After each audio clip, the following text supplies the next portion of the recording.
दोस्तों, पाकिस्तान के बाद अब बांग्लादेश के साथ जो भारत की जल संधि थी उस पर बड़ा खतरा मंडरा रहा है। इसके ऊपर कई आर्टिकल छप चुके हैं और इस संधि का रिन्यूएबल होने वाला है और बांग्लादेश के साथ भारत इस संधि को तोड़ भी सकता है या फिर अपने हिसाब से इसे मॉडिफाई कर सकता है। भारत का ये कदम बांग्लादेश के लिए किसी तबाही से कम नहीं होगा। दरअसल 2025 में पहलगाम आतंकी हमले के बाद जब भारत ने पाकिस्तान के साथ सिंधु जल संधि को सस्पेंड किया तो नई दिल्ली में एक पुरानी लेकिन बहुत अहम बहस फिर से जोर पकड़ने लगी। सवाल सीधा था, क्या आज के दौर में दशकों पुरानी जल संधियां उसी तरह चल सकती है जैसे तब चली थी जब हालात बिल्कुल अलग थे। इसी सोच के बीच अब एक और समझौता चर्चा में आ गया है। भारत और बांग्लादेश के बीच 1996 में हुआ फरक्का जल समझौता। फरक्का जल संधि उस समय हुई थी जब भारत और बांग्लादेश के रिश्ते बेहतर थे।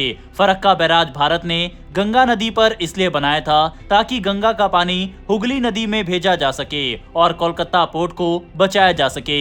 उस समय कोलकाता पोर्ट में इतनी ज्यादा गाद भर रही थी कि बड़े जहाजों का आना जाना मुश्किल हो गया था। भारत के लिए ये आर्थिक और रणनीतिक दोनों तरह से बहुत बड़ा मुद्दा था, लेकिन बांग्लादेश की चिंता भी जायज थी। उसे डर था कि अगर भारत ऊपर से गंगा का ज्यादा पानी रोक लेगा तो उसके यहाँ खेती, मछली पालन और आम लोगों की जिंदगी बुरी तरह प्रभावित होगी। इसी डर को दूर करने और सालों पुराने विवाद को खत्म करने के लिए 1996 में दोनों देशों ने फरक्का जल संधि पर साइन किए। इस समझौते में जनवरी से मई तक यानी सूखे मौसम के दौरान हर 10 दिन के हिसाब से पानी बांटने का फॉर्मूला तय किया गया। अगर गंगा में पानी 70,000 क्यूसेक से ज्यादा होता है तो बांग्लादेश को 35,000 क्यूसेक पानी मिलना तय है। अगर पानी इससे कम होता है तो दोनों देश बराबर बराबर पानी बांटेंगे। लेकिन इस संधि की सबसे बड़ी कमजोरी यही है कि अगर पानी 50,000 क्यूसेक से नीचे चला जाए तो किसी को भी न्यूनतम पानी की गारंटी नहीं दी गई है। बस इतना लिखा गया है कि ऐसी स्थिति में दोनों देश आपस में बातचीत करेंगे। समस्या यहीं से शुरू होती है। पिछले 2 दशकों में बांग्लादेश कई बार भारत पर आरोप लगा चुका है कि मार्च और अप्रैल जैसे सबसे अहम कृषि महीनों में भारत गंगा का पानी रोक लेता है। बांग्लादेश का कहना है कि इससे वहां की फसलें खराब होती है, मछुआरों को नुकसान होता है और नदी पर निर्भर करोड़ों लोगों की जिंदगी प्रभावित होती है। कई रिपोर्ट्स में यह भी सामने आया कि ड्राई सीजन में गंगा का पानी पहले के मुकाबले काफी कम हो गया है। वहीं भारत का पक्ष भी अब पहले जैसा नहीं रहा। फरक्का जल संधि जिन आंकड़ों पर बनी थी वे 1949 से 1988 के बीच के थे।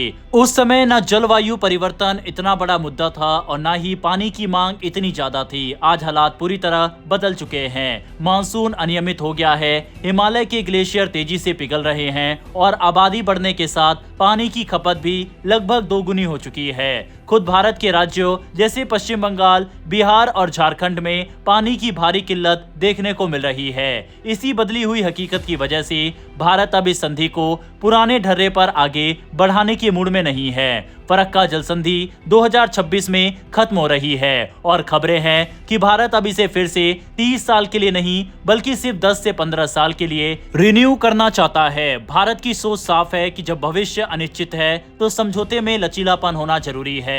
इतना ही नहीं, रिपोर्ट्स के मुताबिक भारत ने बांग्लादेश को यह भी साफ कर दिया है कि उसे अपने विकास, खेती और घरेलू जरूरतों के लिए 30,000 क्यूसेक से ज्यादा अतिरिक्त पानी चाहिए। अगर भारत की ये मांग मानी जाती है तो बांग्लादेश के हिस्से का पानी कम होना तय है। यही बात ढाका के लिए सबसे बड़ी चिंता बन चुकी है, खासकर तब जब वहां की अंतरिम सरकार और राजनीतिक माहौल पहले से ही दबाव में है। ये पूरा मुद्दा अब सिर्फ पानी तक सीमित नहीं रहा। बांग्लादेश में भारत विरोधी बयानबाजी और राजनीति ने इस मामले को और संवेदनशील बना दिया है। हाल ही में जो भारतीय बांग्लादेश में रहते हैं उनको देश से बाहर निकालने का अल्टीमेटम भी बांग्लादेश के आंदोलनकारियों ने दिया है।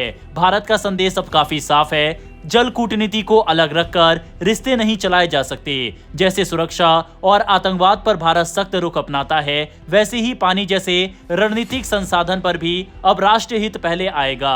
पाकिस्तान के साथ सिंधु जल संधि को लेकर जो सख्ती भारत ने दिखाई, उसके बाद बांग्लादेश भी समझ रहा है कि नई दिल्ली अब पुराने समझौते को आंख बंद करके आगे नहीं बढ़ाएगी। आने वाले समय में फरक्का जल संधि सिर्फ एक जल समझौता नहीं बल्कि भारत की बदलती रणनीति और क्षेत्र विचित्र राजनीति का बड़ा संकेत बन सकती है। अब देखना यह होगा कि भारत और बांग्लादेश इस बदले हुए माहौल में कोई नया संतुलन बना पाते हैं या फिर पानी का ये मुद्दा दोनों देशों के रिश्तों में एक नई दरार पैदा करेगी। वैसे दोस्तों, आपके हिसाब से जिस तरह से भारत ने पानी को लेकर पाकिस्तान के ऊपर एक्शन लिया, क्या भारत को बांग्लादेश को भी सबक सिखाना चाहिए या नहीं? इस पर अपनी राय कमेंट बॉक्स में लिखकर बताइएगा।